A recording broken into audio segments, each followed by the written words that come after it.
നമ്മുടെ ഈ ഇടവക ദേവാലയത്തിൽ നമ്മുടെ പ്രിയപ്പെട്ട ശ്രീകച്ചനു വേണ്ടി പരിശുദ്ധ കുർബാന അർപ്പിക്കുകയും പ്രാർത്ഥിച്ച് ഒരുക്കി അച്ഛനെ തിരുസന്നിധിയിലേക്ക് കൊടുത്ത് അയക്കുകയും ചെയ്യുന്ന പരിപാവനമായ മണിക്കൂറുകളിലാണ്.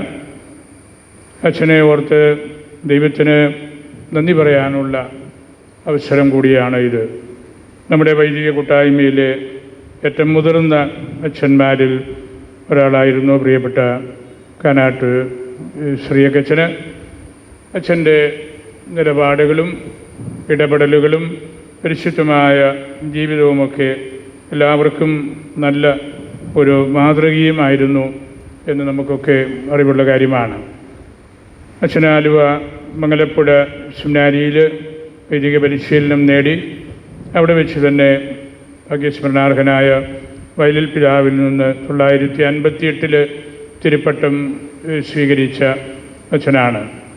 അതേ തുടർന്ന് അദ്ദേഹം കൂടല്ലൂർ, മരങ്ങാട്ടുപള്ളി, കോതനെല്ലൂർ എന്നീ 3 ഇടവകളിൽ അസിസ്റ്റന്റായും പിന്നീട് ജിയോവാലി, മറ്റത്തിപ്പാറ എന്നീ 2 പള്ളികളിൽ വികാരിയായും സേവനം ചെയ്തു. കുറച്ചുനാൾ അച്ഛൻ നമ്മുടെ രൂപതയുടെ പത്രമായ ദീപനാളത്തിൻ്റെ മാനേജരായിട്ടും നല്ല സേവനം ചെയ്ത വ്യക്തിയായിരുന്നു. അച്ഛന് അപൂർവമായ വഴികളിലൂടെ യാത്ര ചെയ്യുകയും അദ്ദേഹത്തിൻ്റെ യാത്ര ഫലപ്രദമായ രീതിയിൽ ഫലം പുറപ്പെടുവിക്കുകയും ചെയ്തിട്ടുണ്ട് എന്ന് നമുക്കറിയാം. അച്ഛനിവിടെയും പ്രവിധാനത്തുമെല്ലാമായിട്ട് പ്രാഥമിക വിദ്യാഭ്യാസം കഴിഞ്ഞ് അന്ന് അത്ര എളുപ്പമുള്ള കാര്യമല്ല. മദ്രാസിലെയുള്ള കോളേജിൽ പോയി PUCയും UGയും അവിടെയാണ് അദ്ദേഹം കരസ്ഥമാക്കിയത്. പിന്നീട് കോഴിക്കോട് ദേവഗിരി കോളേജിൽ വന്ന് MA ഇംഗ്ലീഷ് ലിറ്ററേച്ചർ പഠിക്കുകയും അതേ തുടർന്ന് അവിടെ അദ്ദേഹം 17 നീണ്ട വർഷങ്ങൾ അധ്യാപകനായിട്ടും വാർഡനായിട്ടും ശുശ്രൂഷ ചെയ്യുകയും ചെയ്തു. അതിനുശേഷം USA-യിൽ 15 വർഷങ്ങൾ ലൂസിയാന കത്തീഡ്രൽ പള്ളിയിൽ അദ്ദേഹം ശുശ്രൂഷ ചെയ്തു വരികയായിരുന്നു. പിന്നീട് വർഷങ്ങളായിട്ട് അദ്ദേഹം നാട്ടിൽ വന്ന് ഈ ഇടവകയിൽ സ്വന്തം വീട്ടിൽ വിശ്രമിക്കുകയും ആ കാലഘട്ടങ്ങളിലൊക്കെ സാധിക്കുന്ന ശുശ്രൂഷകൾ ചെയ്ത് വരികയുമായിരുന്നു. അച്ഛനെ വീട്ടിലും ഈ പള്ളിയിലും ആശുപത്രിയിലും രൂപതാ കേന്ദ്രത്തിലുമെല്ലാം വെച്ച് അനേക തവണ കാണാനും വർത്തമാനം പറയാനും അച്ഛൻ്റെ ആത്മീയമായ കരുത്തും സ്നേഹവും എല്ലാം വളരെ അടുത്ത് അനുഭവിച്ചറിയാനും എനിക്ക് ഇടയായിട്ടുണ്ട്. അച്ഛൻ നല്ല കഠിനാധ്വാനം ചെയ്യുന്ന വ്യക്തിയായിരുന്നു. അദ്ദേഹത്തിൻ്റെ പഠനശേഷം കോളേജിൽ എത്തിയ അക്കാലമൊക്കെ കോളേജിൽ കൂടുതൽ സമരങ്ങളും പ്രതിസന്ധികളുമൊക്കെയുള്ള കാലമായിരുന്നു. ദേവഗിരി കോളേജ് ആ കാര്യത്തിൽ ഒട്ടും പിറകിലായിരുന്നില്ല. കാനാട്ടച്ഛൻ നല്ലൊരു പ്രഗത്ഭനായ അഡ്മിനിസ്ട്രേറ്റർ കൂടിയായിരുന്നു. അച്ഛൻ്റെ സാന്നിധ്യം കോളേജിനകത്തും കോളേജിന് പുറത്ത് വാർഡൻ എന്ന നിലയിലും അവിടെ നല്ല ഡിസിപ്ലിൻ കൊണ്ടുവരാനായിട്ട് അച്ഛന് സാധിച്ചു. അച്ഛനെക്കുറിച്ച് എല്ലാവരും ആ കാലഘട്ടത്തിൽ കോളേജുമായിട്ട് ബന്ധപ്പെട്ടവരെല്ലാം പറയുന്ന ഒരു കാര്യവും ഈ എൻഫോഴ്സ്ഡ് ഡിസിപ്ലിൻ എന്നാണ്. അച്ഛൻ്റെ കാര്യപ്രാപ്തിയും അച്ഛൻ്റെ ദൈവവിചാരവും അതിന് വളരെയേറെ ഉപകാരപ്പെട്ടു എന്ന് നമുക്കൊക്കെ അനുഭവത്തിൽ നിന്നും അറിയാവുന്ന കാര്യമാണ്. അച്ഛന് അമേരിക്കയിൽ ലൂസിയാനയിൽ ശുശ്രൂഷകനായിരുന്ന കാലത്ത് നാട്ടിലവധിക്ക് വരുമ്പോൾ രൂപതാ കേന്ദ്രത്തിൽ വരികയും വലിയ വാത്സല്യത്തോടുകൂടി ഇടപെടുകയും എല്ലാം ചെയ്തുകൊണ്ടിരുന്നയാളാണ്. പക്ഷെ നല്ല ഒന്നാന്തരം കൃഷിക്കാരനാണ്. ഉണ്ടാങ്കൽ വീട്ടിൽ നിന്ന് കിട്ടിയ ഒരു പൈതൃകവും കുട്ടിക്കാലത്ത് ഇവിടെ കണ്ട് പരിശീലിച്ച ഏറ്റവും നല്ലൊരു കാര്യവും അതുതന്നെയാണെന്ന് ഞാൻ കരുതുകയാണ്. അവിടെ അദ്ദേഹം ശുശ്രൂഷ ചെയ്തിരുന്ന കത്തീഡ്രൽ പള്ളിയുടെ സ്ഥലമെല്ലാം ഈ നാട്ടിലെ കൃഷി ഇറക്കി അവിടെ ഉള്ള കർഷകർക്കും ആവശ്യക്കാർക്കും ദാനമായിട്ട് നൽകുകയും ചെയ്ത ആളാണ്. വളരെ പോപ്പുലറായ രീതിയിൽ അച്ഛൻ അവിടെ വാഴ, കപ്പ, പയർ, പാവൽ, തക്കാളി, മുളക് തുടങ്ങിയവയെല്ലാം കൃഷി ഇറക്കി നല്ല ഫലങ്ങൾ കൊയ്ത നല്ല ഉത്തമനായ ഒരു കർഷകൻ കൂടിയാണ്. അച്ഛൻ എന്നെ കാണുമ്പോഴൊക്കെ പറയുമായിരുന്നു, agriculture is the best culture. അത് നമ്മുടെ വീട്ടിൽ നിന്നും നമ്മളുടെ പരിശ്രമത്തിൽ നിന്നും കണ്ടെത്തേണ്ട കാര്യമാണ് എന്ന് കൂടെ കൂടെ അദ്ദേഹം ഓർമ്മപ്പെടുത്തുമായിരുന്നു. അങ്ങനെ നല്ലൊരു കർഷകനായിട്ടും പ്രഗത്ഭനായ ഒരു കോളേജ് അധ്യാപകൻ, അഡ്മിനിസ്ട്രേറ്റർ എന്നീ നിലയിലും പരിശുദ്ധി കൊണ്ടു നടന്ന നല്ലൊരു ട്രൂ പ്രീസ്റ്റ്, ഉത്തമനായ ഒരു വൈദികൻ എന്ന നിലയിലും നമുക്കെല്ലാവർക്കും കാനാട്ടച്ഛനെക്കുറിച്ച് വലിയ അഭിമാനവും ഉള്ളിൽ അടുപ്പവുമാണുള്ളത്. അദ്ദേഹം പൊതുസമൂഹത്തിൻ്റെ വളർച്ച വളരെയേറെ താല്പര്യത്തോടെ വീക്ഷിച്ചയാളാണ്. രൂപതയുമായിട്ട് ബന്ധപ്പെട്ട കാര്യങ്ങളിലെല്ലാം ചുണ്ടച്ചേരി എഞ്ചിനീയറിംഗ് കോളേജിന് വേണ്ടിയും മെഡിസിറ്റിക്ക് വേണ്ടിയും വൈദിക പരിശീലനത്തിന് വേണ്ടിയും സാധു ജനങ്ങളെ സഹായിക്കാനായിട്ടുമെല്ലാം അച്ഛന് വലിയൊരു കാഴ്ചപ്പാടുണ്ടായിരുന്നു. അതെന്നും ഹൃദയത്തിൽ സൂക്ഷിച്ച് നമ്മളുടെ വളർച്ച ഗ്രാസ് റൂട്ട് ലെവലിൽ വളരെ സാധാരണക്കാരിൽ തുടങ്ങി എല്ലാവരിലും എത്തണമെന്ന് നിർബന്ധം പിടിച്ച നല്ലൊരു ജ്യേഷ്ഠ സഹോദരൻ കൂടിയായിരുന്നു അച്ഛന്. പ്രാർത്ഥനയുടെ പുരോഹിതനായിരുന്നു. പ്രാർത്ഥിച്ചാണ് അദ്ദേഹം ഈ ലോകം വിട്ട് തിരുസന്നിധിയിലേക്ക് പോകുന്നതും. അച്ഛൻ്റെ വീട്ടുകാർ അച്ഛനെ നന്നായിട്ട് നോക്കി. ഞാൻ നമ്മുടെ പ്രീസ്റ്റ് ഹോമിൽ വരാനായിട്ട് അച്ഛനോട് പറഞ്ഞ അവസരത്തിലൊക്കെ എന്നോട് പറഞ്ഞു, വേണ്ട പിതാവേ, വീട്ടുകാർ നല്ലപോലെ നോക്കുന്നുണ്ട്, അതുകൊണ്ട് ഞാൻ വീട്ടിൽ തന്നെ താമസിച്ചു കൊള്ളാം, എനിക്കൊരു പ്രയാസവുമില്ല എന്നെല്ലാം അച്ഛൻ പലപ്പോഴും പറയുകയും വീട്ടിലെ സാഹചര്യങ്ങളുമായിട്ട് നല്ലതുപോലെ ഇണങ്ങിച്ചേർന്ന് ഇവിടെ ഈ ഇടവകയോടും നല്ല ആത്മബന്ധം പുലർത്തിയ ആളായിരുന്നു അച്ഛന്. അച്ഛൻ്റെ വീട്ടുകാരെയും അച്ഛൻ്റെ സഹോദരങ്ങളെയും ഞാൻ പ്രത്യേകമായിട്ട് ഓർക്കുന്നു. അച്ഛൻ്റെ സഹോദരിമാർ 3 പേര് സമർപ്പിത സഹോദരിമാരാണ്. Sister Irene MMS, sister Malaysia CMC, sister Ann MMS. Sister Malaysia നമ്മളുടെ പ്രൊവിൻസിൽ CMC കാരത്തെയും നമ്മളുടെ അൽഫോൻസ കോളേജിൻ്റെ അധ്യാപകയും പ്രിൻസിപ്പലുമായിട്ട് ജോലി ചെയ്ത ആളാണ്. നല്ലൊരു മാതൃക കുട്ടികൾക്ക് കാണിച്ചു കൊടുത്തു. മലേഷ്യ അമ്മയുടെയും അച്ഛൻ്റെയും കൂടി ഒരു ജൂബിലി നമ്മൾ ഏതാനും വർഷങ്ങൾക്ക് മുമ്പ് ഇവിടെ പള്ളിയിൽ വെച്ച് നമ്മൾ പരിശുദ്ധ കുർബാനയോടുകൂടി നടത്തുകയും അതിൽ ഞാൻ പങ്കെടുക്കുകയും ചെയ്തതാണ്. മലേഷ്യ അമ്മ അനേകരുടെ മനസ്സിൽ പഠിപ്പിച്ച വിഷയം കൊണ്ട് മാത്രമല്ല, അവരുടെ ജീവിത വിശുദ്ധി കൊണ്ടും അനേകരുടെ മനസ്സിൽ സ്ഥാനം പിടിച്ച ഒരു വ്യക്തി കൂടിയാണ്. അച്ഛൻ്റെ വീട്ടുകാരച്ഛനെ നോക്കിയ സഹോദര പുത്രൻ്റെ മക്കളെ ഞാൻ പ്രത്യേകമായിട്ട് ഓർക്കുന്നു. കുര്യൻ ചാക്കോച്ചൻ, ദേവസ്യാച്ചൻ, അവരുടെ വലിയൊരു സംരക്ഷണം അച്ഛനുണ്ടായിരുന്നു. അച്ഛൻ്റെ സഹോദരപുത്രനാണ് ബഹുമാനപ്പെട്ട വിനോദ് CMI അച്ഛനും അച്ഛൻ്റെ പ്രൊവിൻഷ്യലുമെല്ലാം ഇവിടെ നമ്മളുടെ ഈ തിരുക്കർമ്മങ്ങളിൽ പങ്കെടുക്കുന്നുണ്ട്. സിസ്റ്റർ ബ്രിജിറ്റ് സഹോദരി പുത്രിയാണ്. അങ്ങനെ അച്ഛന്മാരും സമർപ്പിത സഹോദരികളും നല്ല കർഷകരും വിദ്യാസമ്പന്നരായ മറ്റാളുകളുമെല്ലാം ചേർന്ന് നിൽക്കുന്ന വലിയൊരു തറവാടാണ് കാനാട്ട് കുടുംബം എന്നതാണ് അടിസ്ഥാനപരമായ കാര്യം. അവരുടെ പ്രാർത്ഥനയും അവരുടെ ദൈവവിചാരവുമാണ് പ്രത്യേക ദൈവവിളികളിലേക്ക് ഈ സഹോദരങ്ങളെയെല്ലാം എത്തിച്ചത് എന്ന് നമുക്ക് ഉറപ്പായിട്ട് വിശ്വസിക്കാവുന്ന കാര്യമാണ്. ഇന്നത്തെ പരിശുദ്ധ സുവിശേഷത്തിൽ വിധക്കാരൻ്റെ 4 സാഹചര്യങ്ങളാണ് നമ്മൾ കേട്ടത്. കനാട്ടച്ചൻ വ്യത്യസ്തമായ സാഹചര്യങ്ങളിൽ ദൈവത്തിൻ്റെ വചനം വിതച്ച ആളാണ്.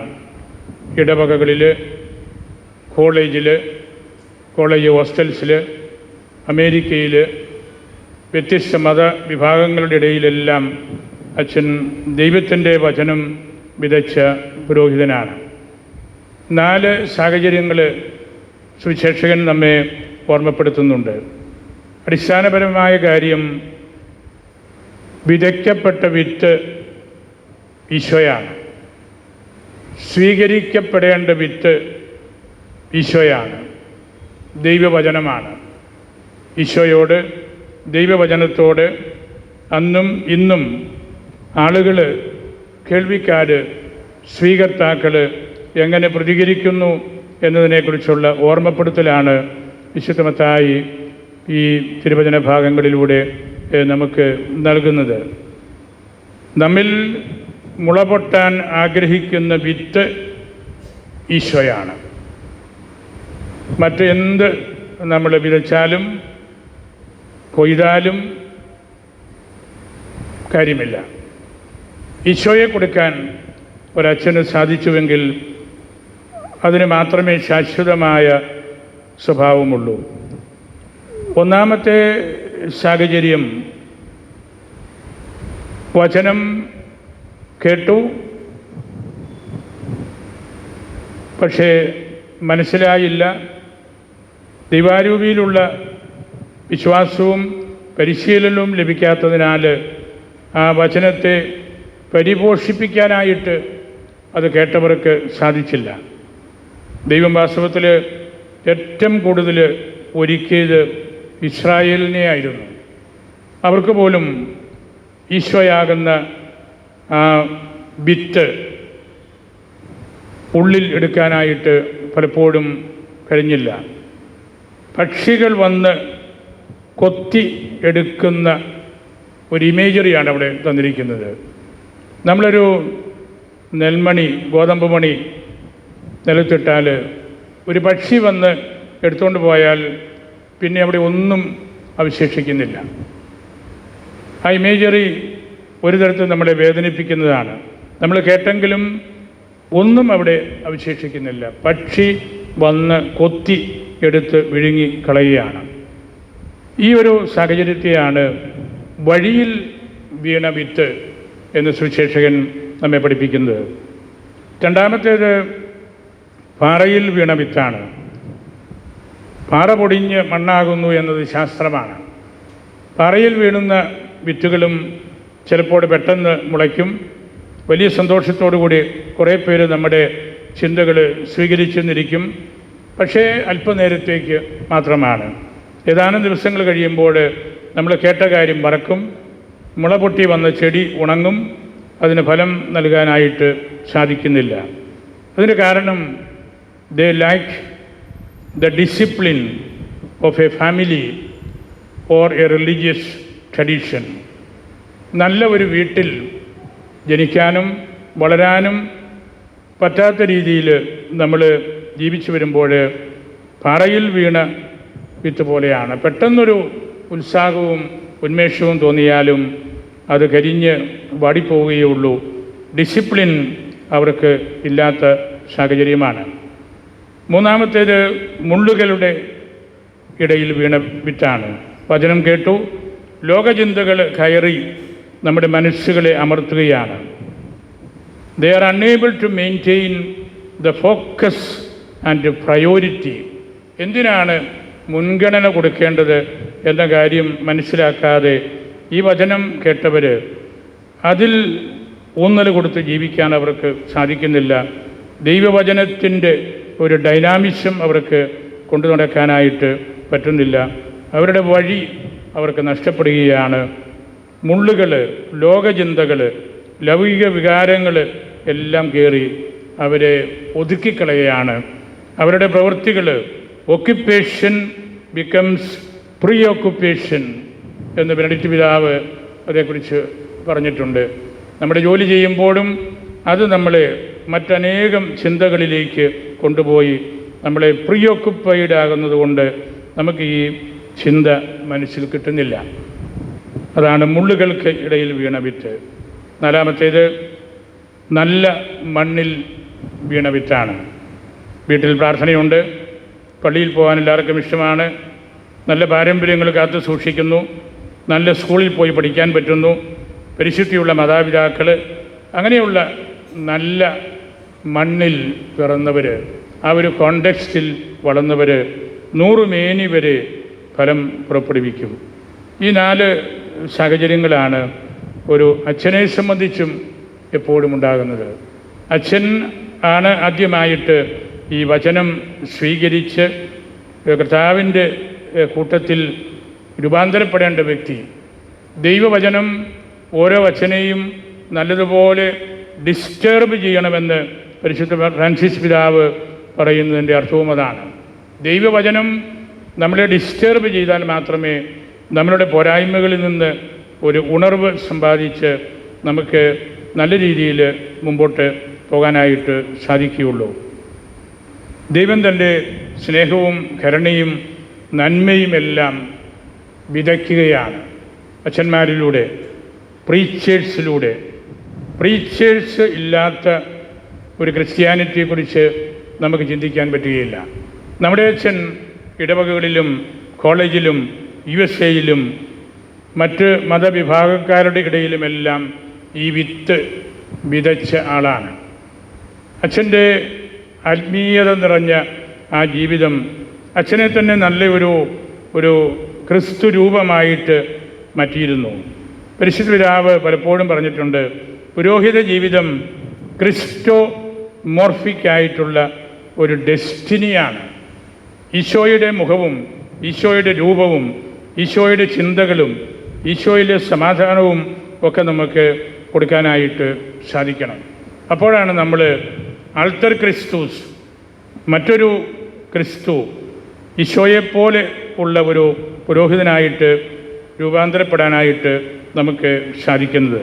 പലപ്പോഴും നമ്മുടെ ജീവിത വ്യഗ്രതകളിൽ ഈ ഒരു രൂപം, ഈശോയുടെ മുഖം, ഈശോയുടെ ആത്മീയത, അതിനോട് ബന്ധപ്പെട്ട് നമുക്ക് പ്രീച്ച് ചെയ്യാൻ, ജീവിക്കാൻ സാധിക്കാതെ വരുന്ന അവസരങ്ങൾ വളരെയേറെയാണെന്നുള്ളത് ആധുനിക ലോകത്തിൻ്റെ പ്രത്യേകത കൂടിയാണല്ലോ. യുവാവ് കർത്താവിനെ സമീപിച്ച കാര്യം നമുക്കറിയാം. സെമിനാരിയിൽ ചേരുന്ന കാലത്ത് നമ്മളെല്ലാവരും യുവാക്കന്മാരാണ്. 15-നും 20-നും ഇടയിലുള്ള പ്രായം മാത്രമേ നമുക്കുള്ളൂ. അവിടെ നമുക്കുള്ളത് എല്ലാം വിറ്റ് കളയാൻ നമുക്ക് താല്പര്യമുണ്ടെങ്കിൽ മാത്രമേ ഈ മിശിഹാരൂപം നമുക്ക് സ്വന്തമാക്കാനായിട്ട് പറ്റുകയുള്ളൂ. അതിന് ചേരുന്ന ഒരു ജീവിതക്രമം രൂപീകരിക്കാൻ വേണ്ടിയാണ് സെല്ലിങ് ഓഫ് എവരിത്തിങ്. നിനക്ക് ഉള്ളതെല്ലാം വിറ്റ് മടങ്ങി വന്ന് കൂട്ടത്തിൽ ജീവിക്കാൻ പഠിച്ചാൽ മാത്രമേ ഈശോയെ അനുഗമിക്കാൻ പറ്റുകയുള്ളൂ. ഓരോ അച്ഛൻ്റെയും ഡെസ്റ്റിനി അതാണ്. ഒന്നും വിട്ടുകളയാൻ മനസ്സില്ലാതെ കണ്ണിൽ കിട്ടുന്നതെല്ലാം വാങ്ങിച്ചു കൂട്ടുന്ന ലൗകായുധികന്മാരായിട്ടുള്ള അച്ഛന്മാർക്ക് ലോകത്തിൽ വളരെ പരിമിതമായ സ്ഥാനം മാത്രമേ ഉള്ളൂ. നമുക്കുള്ള ലൗകിക സമ്പത്തും ഭദ്രതയുമെല്ലാം നമ്മൾ ഉപേക്ഷിക്കാൻ തയ്യാറ് അല്ലെങ്കിൽ നമ്മൾ തുടങ്ങിയെടുത്ത് തന്നെ വീണ്ടും നിൽക്കുകയാണ്. അതുകൊണ്ട് കനാട്ടച്ഛൻ്റെ ജീവിതം, അച്ഛൻ വിതച്ച വിത്ത് നല്ല ഫലങ്ങൾ പുറപ്പെടുവിച്ചു. അച്ഛൻ നല്ല ദൈവ വിചാരം മനസ്സിൽ കൊണ്ടു നടന്ന ആളാണ്. അച്ഛൻ ഒരിക്കൽ എന്നോട് US-ൽ നിന്ന് തിരിച്ചു വന്ന ആ നാടുകളിൽ പറഞ്ഞ് ഞാൻ ഇപ്പോഴും ഓർക്കുന്നു. അമേരിക്കയിലൊക്കെ പ്രസംഗിക്കുമ്പോൾ, ദൈവവചനം കൊടുക്കുമ്പോൾ ഞാൻ almost like women in labour, പ്രസവവേദന അനുഭവിക്കുന്ന സ്ത്രീകളെ പോലെയാണ്. അമേരിക്കയാണ്, വളരെ കൃത്യമായിട്ടേ പറയാൻ ഒക്കെയുള്ളൂ. ഈ പറയുന്ന വാക്കുകൾ അവരെ സ്പർശിക്കുന്നുണ്ടോ, അവർക്കത് ഉപകാരപ്പെടുന്നുണ്ടോ എന്നുള്ള ഒരു വേദന എൻ്റെ വാക്കുകളിലൂടെ ഈശോയെ കൊടുക്കാനായിട്ട്, ഈശോയ്ക്കൊരു പിറവി അവരുടെ ഹൃദയത്തിൽ ഉണ്ടാക്കാനായിട്ട് എനിക്ക് സാധിക്കുന്നുണ്ടോ എന്നുള്ള ഒരു വലിയ വേദന എന്ന് ഞാൻ മനസ്സിൽ കാത്തു സൂക്ഷിച്ചിരുന്നുവെന്ന്. എത്ര ഹൃദയശുദ്ധിയോടുകൂടിയാണ് അച്ഛൻ്റെ തിരുവചന വ്യാഖ്യാനങ്ങളെയും അച്ഛൻ വിദേശത്തായിരുന്നപ്പോൾ ജീവിക്കുന്ന ജീവിത ശൈലിയെക്കുറിച്ചും എല്ലാം നമ്മെ ഓർമ്മപ്പെടുത്തുന്നത്. അച്ഛൻ കൂടെ ആരോഗ്യമുള്ള അവസരങ്ങളിൽ രൂപതാ കേന്ദ്രത്തിൽ വരുമായിരുന്നു. ദീർഘമായ മണിക്കൂറൊന്നും വർത്തമാനം പറഞ്ഞിരിക്കുകയല്ല, കുഞ്ഞു വർത്തമാനങ്ങളൊക്കെ പറഞ്ഞു, വിശേഷമൊക്കെ ചോദിച്ചു, അങ്ങനെ കാര്യങ്ങളൊക്കെ ഒന്ന് ഗ്രഹിച്ചു, അങ്ങനെ പെട്ടെന്ന് മടങ്ങിപ്പോവും. അങ്ങനെ രൂപതയോടും ഞങ്ങളോടുമുള്ള ആ ഒരു വലിയ അടുപ്പം കാത്തു സൂക്ഷിക്കാനായിട്ട് അച്ഛൻ എന്നും പരിശ്രമിച്ച ഉത്തമനായ ഒരാളാണ്. സെൻ്റ് അഗസ്റ്റിൻ്റെ ഒരു കാര്യം കൂടെ പറഞ്ഞ് ഞാൻ അവസാനിപ്പിക്കുകയാണ്. അഗസ്തീനോസ് ഒരിക്കൽ പറഞ്ഞു, പ്രസംഗിക്കുക, തിരുത്തുക, കുറ്റപ്പെടുത്തുക, പടുത്തുയർത്തുക, എല്ലാവർക്കും വേണ്ടി കഠിനാധ്വാനം ചെയ്യുക, സ്വയം നവീകരിക്കുക, ഇതൊക്കെ ഭാരമേറിയ ചുമതലകളാണ്. ആരാണ് ഈ അധ്വാനത്തിൽ നിന്ന് ഓടി അകലാൻ ആഗ്രഹിക്കാത്തത്? എങ്കിലും സുവിശേഷം എന്നെ വിടാതെ പിന്തുടരുന്നു. അതാണ് അദ്ദേഹം പറഞ്ഞ കാര്യം. ഇതെല്ലാം ഉള്ളപ്പോഴും ഈ വിമർശനങ്ങളും കുറ്റപ്പെടുത്തലുകളും അനാരോഗ്യവും അസ്വീകാര്യതയും എല്ലാം അനുഭവിക്കുമ്പോഴും സുവിശേഷം എന്നെ വിടാതെ പിന്തുടരുന്നു. അദ്ദേഹം പലപ്പോഴും പറഞ്ഞിട്ടുണ്ട്, സർച്ചീന എപ്പിസ്കോപ്പാലിസ്, സർച്ചീന സച്ചർദോത്താലിസ്, വൈദികരുടെയും മെത്രാന്മാരുടെയും ഭാരം സർച്ചീന, വലിയ ഭാരമാണ്. നമ്മളത് ചെയ്യുന്നത്, അതിനുവേണ്ടി പരിശ്രമിക്കുന്നത് സുവിശേഷം നമ്മെ നിർബന്ധിക്കുന്നതുകൊണ്ടാണ്, സുവിശേഷം നമ്മെ വിടാതെ പിന്തുടരുന്നത് കൊണ്ടാണ്. അങ്ങനെ കർത്താവിൻ്റെ വഴിയിലൂടെ ദീർഘമായ ഒരു കാലഘട്ടം 92 വർഷങ്ങൾ ജീവിക്കുകയും പ്രവർത്തിക്കുകയും ഈശോയുടെ ഹിതമനുസരിച്ച് ജീവിക്കുകയും ചെയ്ത വ്യക്തിയാണ് നമ്മളുടെ പ്രിയപ്പെട്ട ശ്രീകച്ഛന്, പ്രിയാച്ചന്. അവർ വലിയ അടുപ്പമാണ് നമുക്കെല്ലാവർക്കും, ഈ ദേശവാസികൾക്കും രൂപതയ്ക്കും മറ്റ് രൂപത അംഗങ്ങൾക്കും എല്ലാം ഉള്ളത്. വലിയൊരു ലോകവുമായിട്ട് സിഎമ്മായി അച്ഛന്മാരായിട്ടും അമേരിക്കയിലെ സഭയും അവിടുത്തെ പിതാക്കന്മാരും അച്ഛന്മാരുമായിട്ടുമെല്ലാം അദ്ദേഹം ബന്ധം പുലർത്തി. ആ ബന്ധത്തിലെല്ലാം നല്ല വിജയം കൊയ്ത ആളാണ് പ്രിയപ്പെട്ട അച്ഛന്. അച്ഛനിന്ന് നമ്മോട് യാത്ര പറയുമ്പോൾ അച്ഛൻ്റെ ഈ മൂല്യങ്ങൾ, അച്ഛൻ നമുക്ക് തന്ന അടിസ്ഥാനപരമായ സുവിശേഷ ദർശനം നഷ്ടപ്പെടുത്താതെ കാത്തു സൂക്ഷിക്കാനായിട്ട് നമുക്ക് ഉത്തരവാദിത്വമുണ്ട്. അദ്ദേഹം ഒരു വിശുദ്ധനെ പോലെ ജീവിച്ച്, ഒരു സാത്വികനെ പോലെ നമ്മളെ സമീപിച്ച് കടന്നു പോവുകയാണ്. അദ്ദേഹം കടന്നു പോകുന്നത് മോക്ഷത്തിലേക്കാണ്, സ്വർഗത്തിലേക്കാണ്, ഈശോയുടെ വീട്ടിലേക്കാണ്. ആ ഒരു ട്രാൻസിറ്റൂസ്, അതിനെ എടുക്കേണ്ടി വന്ന ക്ലേശങ്ങൾ, രോഗങ്ങളുണ്ടായപ്പോൾ അതിനോട് കാണിച്ച സമീപനങ്ങൾ എല്ലാം സുവിശേഷത്തെ കൂട്ടുപിടിച്ച് ക്രൂശിതനായ ഈശോയെ കൂട്ടുപിടിച്ചുകൊണ്ടാണ്.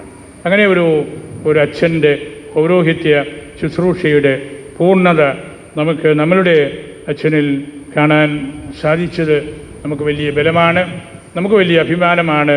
കനാട്ടച്ഛനെക്കുറിച്ച് നമുക്ക് വളരെ സന്തോഷത്തോടുകൂടി ആരോടും എവിടെ വെച്ചും സംസാരിക്കാനായിട്ട് സാധിക്കുമായിരുന്നു. ദൈവത്തിൻ്റെ വചനം വിതച്ച ഒരു വലിയ ശ്രേഷ്ഠ പുരോഹിതൻ നമ്മോട് വിട പറയുകയാണ്. സ്വർഗത്തിൽ കർത്താവിൻ്റെ വീട്ടിൽ ഈശോ അദ്ദേഹത്തെ സ്വീകരിച്ച് നിത്യാനന്ദം നൽകട്ടെ എന്ന് ഞാൻ പ്രാർത്ഥിക്കുന്നു.